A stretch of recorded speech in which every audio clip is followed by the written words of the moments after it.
39. Journal. Sunday night at home. All day today, Grandpa had a lot of pain. It's terrible to watch and be able to do nothing. Ma was beside herself. She couldn't take it and left finally.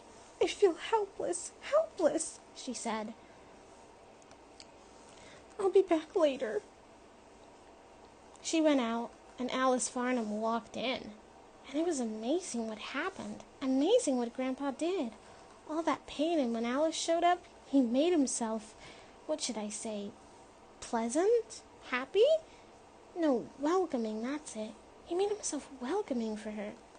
He talked, he smiled, he made a little joke. And then when she left, he lay back and everything seemed to go out of his face.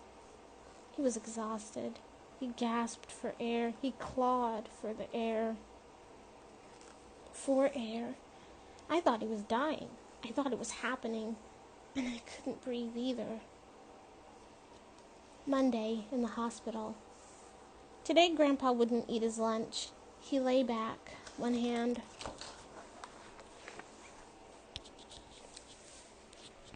on each side of the bed, gripping the bed bars, looking into space. "Grandpa, wouldn't you eat a little bit? This applesauce looks good." "No." "I could get you something else." "You want some sherbet? I'll go down to the cafeteria." "No." "Can I get you anything?" "Okay. No one can do anything for me, so no." He's dying. He really is dying. I keep saying it to myself so I can believe it. No one says it, though. No one says, "Izzy Shapiro is dying." Not me, not Ma, not Daddy, not the nurses, not the doctors. We don't say it to each other, and we don't say it to him. We're all just weather forecasters who only want to report sunshine.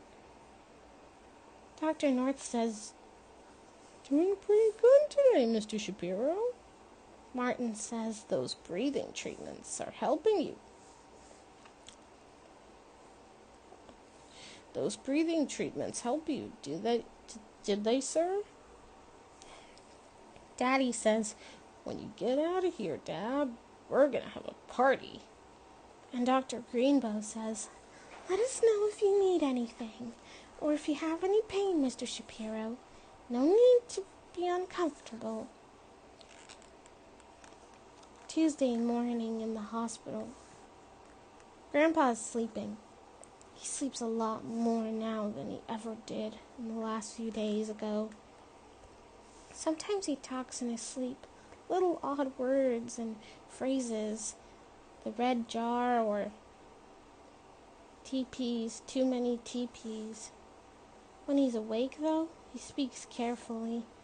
I can understand everything he says, and everything he says makes sense. My schoolwork is done.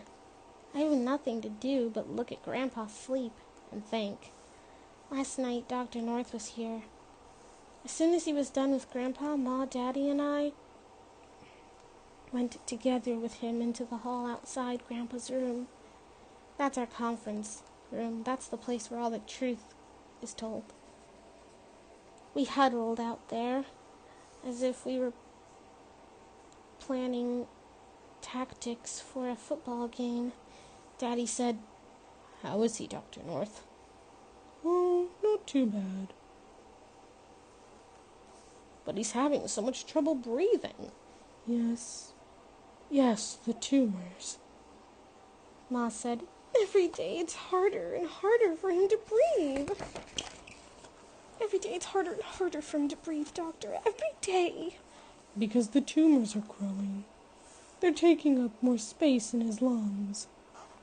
"The tumors?" Ma said. Dr. North nodded. Ma said it again. "The tumors? The tumors?" And there was this quivery, hopeful sound in her voice. As if maybe Dr. North would say, No, did I say tumors? I meant humors." Wednesday, home. Everyone's sleeping except me. I come home from the hospital so tired I think I'm going to fall dead asleep. And then I lie here and think about things. Think about Grandpa. So now I've turned on the light again to write. Tonight we were all in Grandpa's room. It was around 9. Almost time for us to leave. The room was dim, and we were whispering because we thought Grandpa was sleeping. He hadn't said anything for such a long time, just groaned and turned and mumbled some words. Then suddenly he said really carefully, "What's the date?" "Is he awake?" Ma whispered. "I'm awake." For a moment he sounded exactly like he always did, just like himself. "What's the date?" I went over to him. "It's November 12th, Grandpa."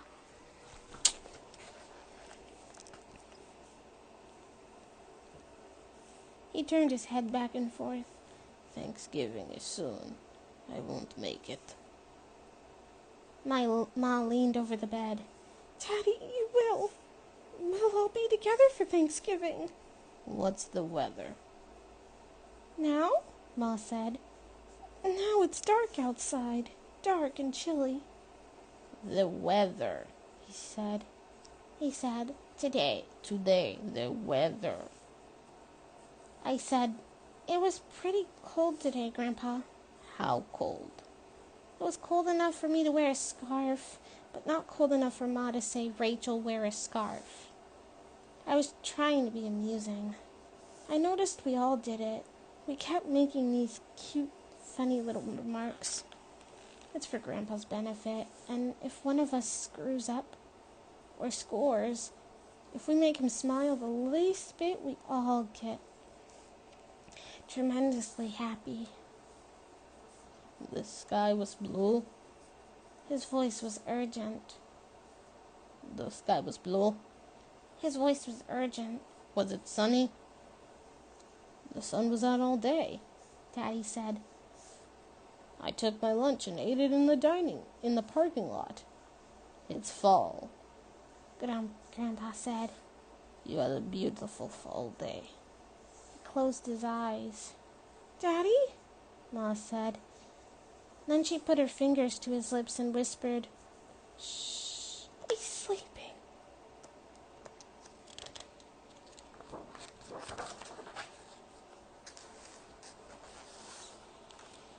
But I thought, no, he's gone away, left us.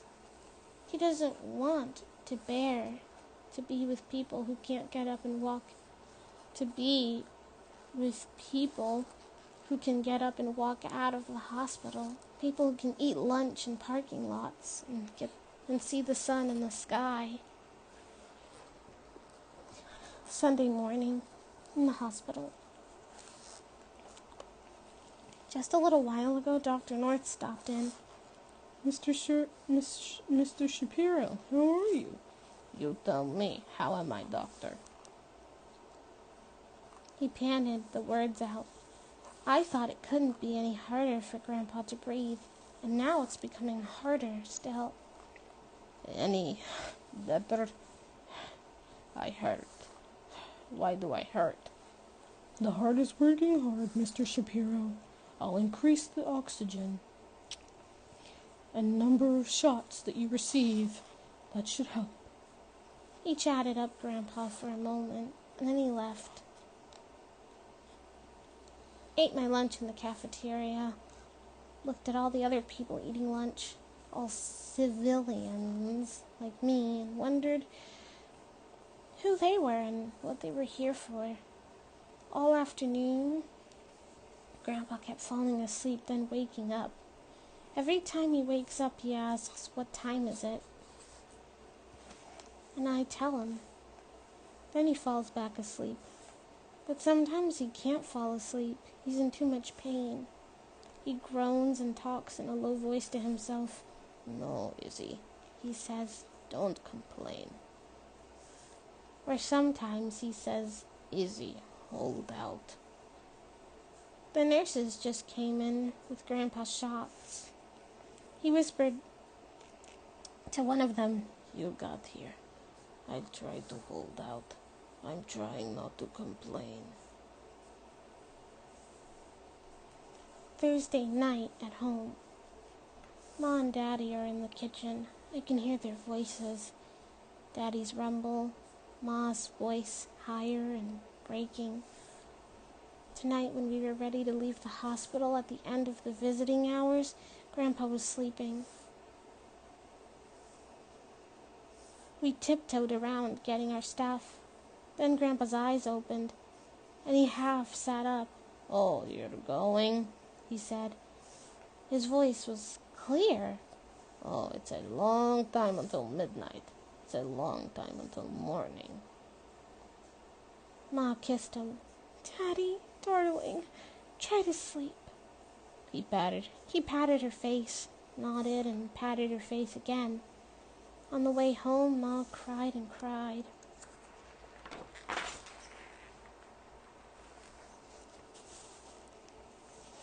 Friday afternoon in the hospital. This morning when I got here, Grandpa's bed was cranked up, and he looked good. He had color in his face. He looked healthy. I got excited. I thought, I don't know what I thought. Did I really think he was getting better? When I saw Martin in the hall, I told him... Hold on.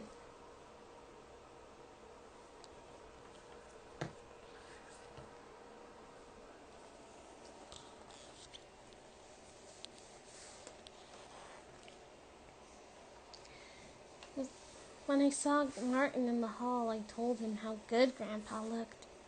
Oxygen flush, honey. Saturday night, home. Today, all day, Grandpa went in and out of sleep and kept asking strange questions in a slurry voice. Do the musicians play tins? Where's the red chair? What about his onions? What about his onion hands? Louise said it might be from the drugs, or it might be a lack of oxygen. She wrote it all down on her chart. The worst moment came when we were ready to leave. Grandpa said, You're leaving? We'll be back in the morning, Ma said. I'll bring you some fresh orange juice, the real thing. Grandpa didn't answer. I thought he was sleeping. Then he said, I can't sleep now, no. Can't sleep. Not now. He rolled his head onto the pillow. You don't feel sleepy? Ma said. Not today. What is it? You know. Ma leaned close to him. No, tell me. Don't dare. What? Don't dare what? Sleep. Can't sleep at night. Why?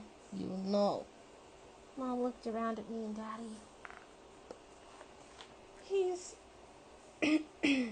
afraid. Daddy sat down next to Grandpa and took Grandpa's hand.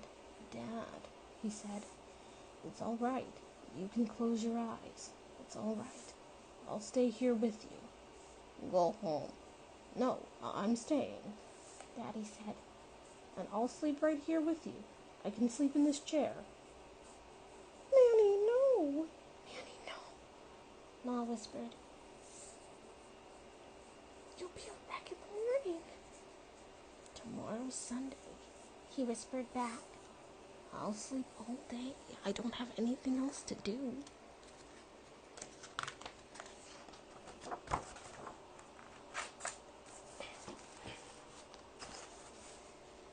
Daddy held Grandpa's hand. Shirley and Rachel are going to go home, but I'm staying, Dad. I'm staying right here. Grandpa closed his eyes, and in a few minutes he was asleep. Sunday morning in the hospital. Ma sitting by Grandpa's side, eating a sweet roll and leafing through a magazine. I've got the other chair by the window, As soon as we came, Daddy went straight home to shower and eat and sleep. He'll be back later. Grandpa's asleep again. Or is he awake? It's hard to tell. Awake or asleep, his hands move over the covers, and he groans and chews on his tongue. Later, when Grandpa coughs, which he does all the time, trying to get that stuff out of his lungs, he half sits up and grabs the bars. He coughs with deep groans. He coughs huge, hoarse, loud, dry, retching, groaning coughs.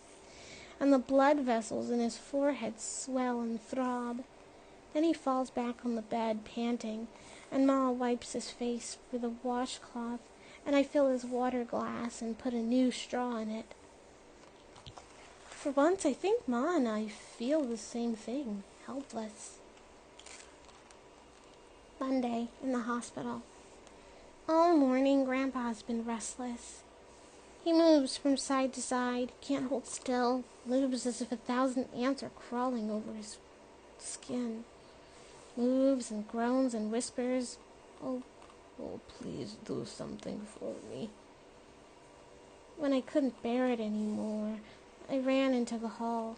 I found the charge nurse, and I asked her if she would give Grandpa something for pain. She checked his chart. No, it's not time yet for his medication. When will it be? Not for another hour. But he's in pain. I'll speak to the doctor, see if he wants to increase the dosage. Thank you. I thought I'd done something until I went back into the room and saw Grandpa moving back and forth and heard him groaning more. Tuesday, in the hospital. Grandpa slept almost all morning. Just as he woke up, he called for Ma and then Daddy. Shirley, Manny. I bent over the bed. I'm here, Grandpa.